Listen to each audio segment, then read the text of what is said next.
Бакай Жумабаев Ош шаарында жогорку окуу жайлардын биринде мугалим.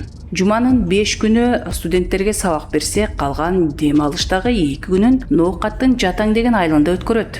Ал жакта жаш устанын устаты жана 2 күнгө мерчемделген чоң иш күтүп турат.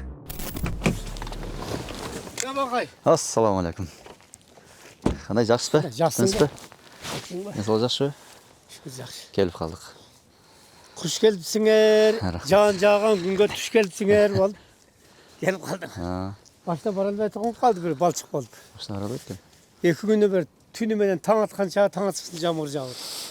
Мейли. Канча атасыз? Зерикпедиңизби? Жеригиш каякта. Сиз зерикпесиз деп алып келдим Берген конокторду. тапшырманы аткара албай, бүтүрө албай кыйналып катып аракет кылып. Почти 5 ой бүтүп калды. Дагы бирөөнү саздасам, исе дагы бир экөөнү саздап атат деп болду кой.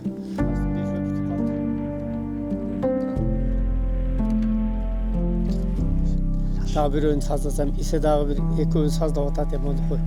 Баягыларга. Жүрүң аса берели. Менин башка, низим менен башка. Жогору жак мененби? Балбанан кийин тартып жүрбөйдү. Ошого машинаны бияка койбодук да. Кече күн жылуураак болдубу? Бир аз болду жылуу.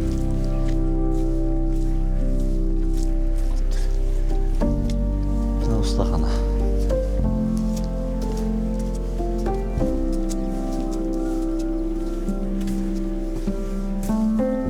Мынау ustaxana.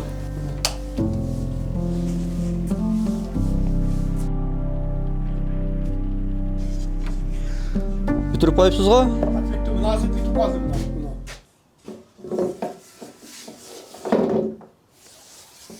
Сонун болуптур. Жеңил. Сонун болуптур дейм, жеңил. Сен келгиче мына бир күнү кайыш сал проблема болуп атат эле. Мына комуздун куткунуна тартыла турган кайыш мына бул. Комуз жакшы болгондон кийин жакшыраак кайыш тагыш керек да.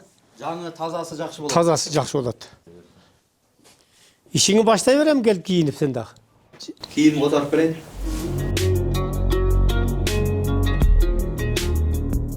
Жыгач уста Эргешов Жусупчан комуз чапкан саналуу усталардын бири.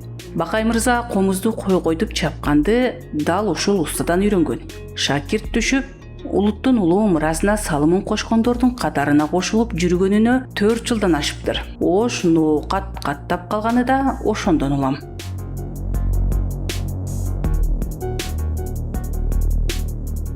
Негизи эле биз бул жерде иштен чарчаганда же болбосо атайын мени сергитебиз деп чыкканда ушул жерде табияттын койнунда айланага суктанып, дагы бир эргип алып, же болбосо бизче идеяларды ушул жерден ойлойбуз да көбүнчөчү. Мына жаратылышта абдан сонун тоолор көрүнүп турат. Ылдыйла суулардын дабыштары бизге угулат дайым. Негизи буга чейин чаба турган эч кандай шарт болгон эмес менде. Ойда болбоптур, бир күнү үйдө отуруп эле комуз чаап көрсөмбү деп ушундай бир жыгач көрүп калып, ал өрүк болбочу, башка жыгач эле, кокон килес эле. Анан өзөгүнөн кыркып алып туруп, угуп калгам, аны кантип сакташ керегин, кантип кургатыш керек экенин ушул угуп жүрчүмүн. Күндүн нуру тийбеген, шамал тийбеген жерде кургатыш керек деген, себеби шамал тийсе, күн тийсе жарылып кетет да. Анан ошентип кургаттап анан каникулда эс алып жүргөндө чаап көрдүм, жанагыны чаап формасын чыгарып, анан канча десем жарымынан өткөргөндөн кийин акылым жетсе деле тажрыйбам жетпейт. Ошентип атайын бардым, комуз көтөрүп алып, сизге шакирт түшөйүн десем, комуз кармап, эки жакты кармантип, текшерип, сындап анан кыйла ойлонду. Өзүң жасадыңбы дейт.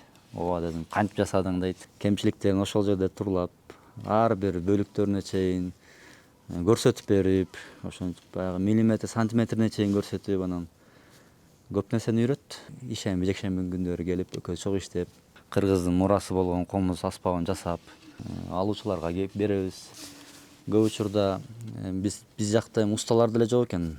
Анын ондоп беребиз көбүнчө, ондоп жанаксыз комуздардын жарактуу кылып, жакшынакай кылып.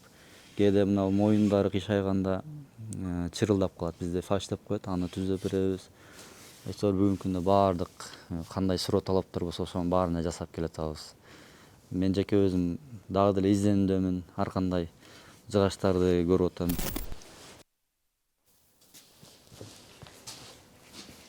Бүгүн эмне иш кылабыз эми? Бүгін Құда қаласа жаңы қомыз сомдайбыз да. Болду. Жаңы қомыз сомдайбыз. Азыр мен сага немени көрсөтөйүн. Мына саат ичкераак болуп калат экен. Мына Кичине. неме болуп калат экен. Мына ал жакта материалдан көрсөтөйүнчү.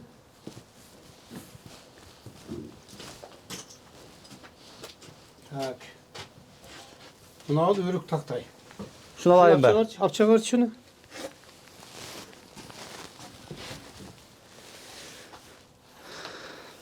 Мына ол макет жакшы макет да. Будан экөө чыкчу дайго? Экөө чыгат. Құда қаласа экөө чыгат.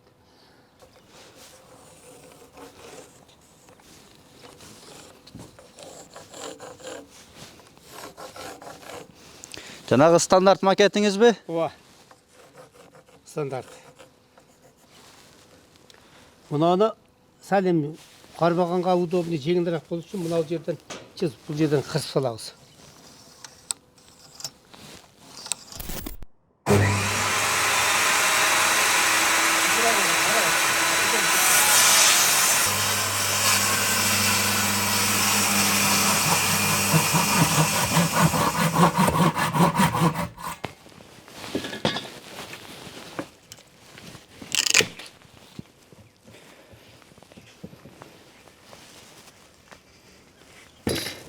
Çekelerini de çağır olalım. Ha?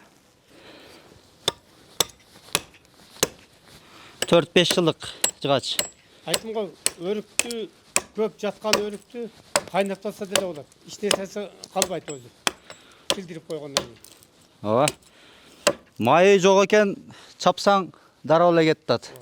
Бул мындай жерлерге тешемен чапканда бир аз ыңгайсыз болот да кедеч. Ушундай аппаратты атайын издеп атып таап келип ушу менен иштейбиз.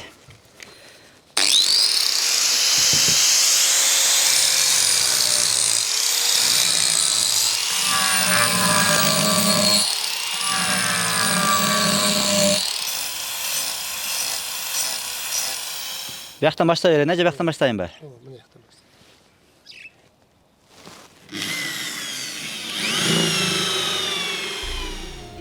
Комуздун ичин оюу эң жооптуу иш.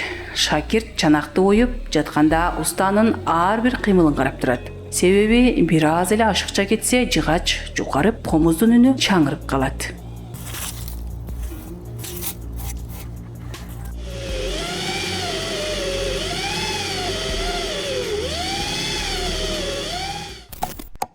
Çapkanga ateşe.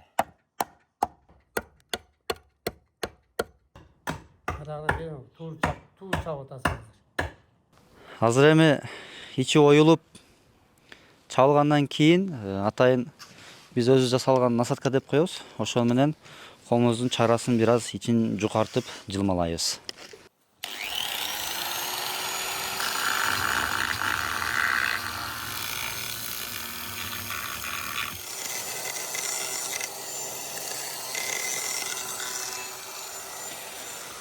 Болобу?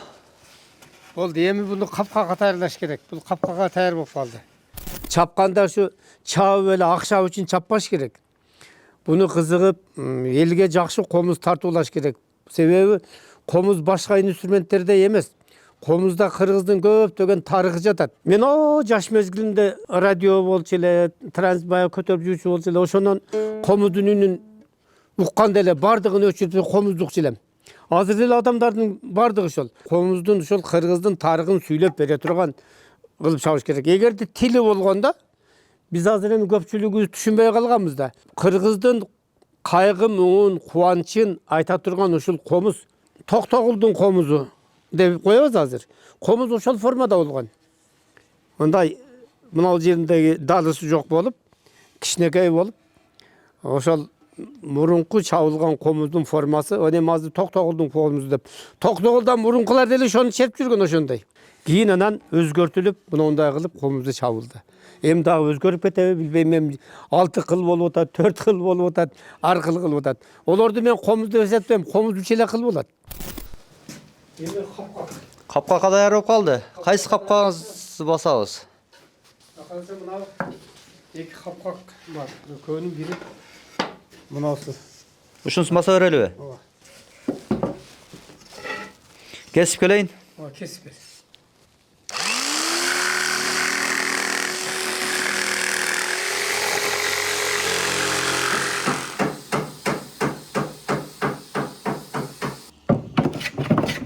Buradan hemen bunu kapaklı orada teyze boş gerek.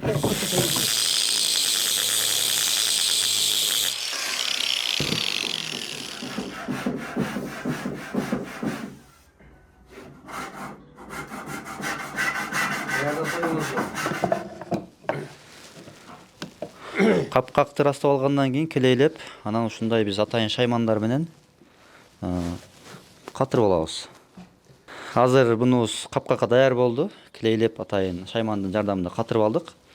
Муну бир күн атайын коюп коебуз кыштын күнү. Жайдын күнү 2 саатта чечип алсак болот, күн ысыкта. Чечип алгандан кийин, бир суткадан кийин анан кайра жылмалоо, кооздоо иштерине киришебиз. Эми ушул малга чейин комуз чаап атабыз. Узак болду, эми 15 жыл ашып кетти. Комуз, мен чапкан комуздарым жалып болгон жок. Ушу мага шакирт болгону көп адамдар келди. Бирок эч ким чыдабады. Ошон үчүн комуз чабыш өтө оор окшойт жагымда. Ошолор келип эле кайра бир күн эки күндөн үйүмө барып келейин, кеттим деп ошончо келбей койду. Шакирттердин эң бир жакшысы болуп, мага бир жолу жабышып комуз чабышты үйрөнгөн ушу Бакай болду. Бул Бакай өзү университетте, экөөбүз ошо университетке мен комуз алып барганда таанышып калып, тепке алат эле, кулак алат эле, анан кийин ошентип экөөбүз жакшы болуп кеттик. Мен өз балдарымдай эле көрөм. Мен эң кичине баламан дагы эле 4 жаш кичине экен. 3 уулум бар эле, бул менен 4 уулум болду деп коюп жүрөм. Кыскачтан бошоткондон кийин комузду мынандай кылып, капкагынын ачча жактарына алып чыгат. Мына жерлердин баарынын размери бар. Бардыгынын размери. Өз размерине койгондон кийин анан мына моюн баштыкты коюлат. Бул сөйөктөн коюлган мына. Эми буну мына жерлерин тешип туруп эле куткунду койсок, жаңа көрсөтдүм, ана кайыштан алып келип куткунду коюп, тепке жасайбыз, кулак жасайбыз. Кыл тагабыз, анан акка күйгүзөбүз. Акка күйгүзгөндөн комуз мындай болуп калат. Эми бул акта 2 сааттан кем эмес туруш керек. Таң атышак турса дагы жакшы. Мына бир сутта турган, ошончо кып-кызыл болуп жатып калды. Тепке кылгандан кийин комуз мына формага кирет, мына кыл тагылган комуз. Чертүүгө даяр. Мынтип усталар андан мындан сүйлөп олтуруп ишти бир топко арбатып алышат. Этабы менен акырындап бөлүктөрүн убагына карап жайгаштырып олтурушат. Узак процесс. Талыкпаган эмгек менен комуз уста Жусупжан ага жана Бакай мырза кадимки бир жыгачка өмүр берип жан киргизишет.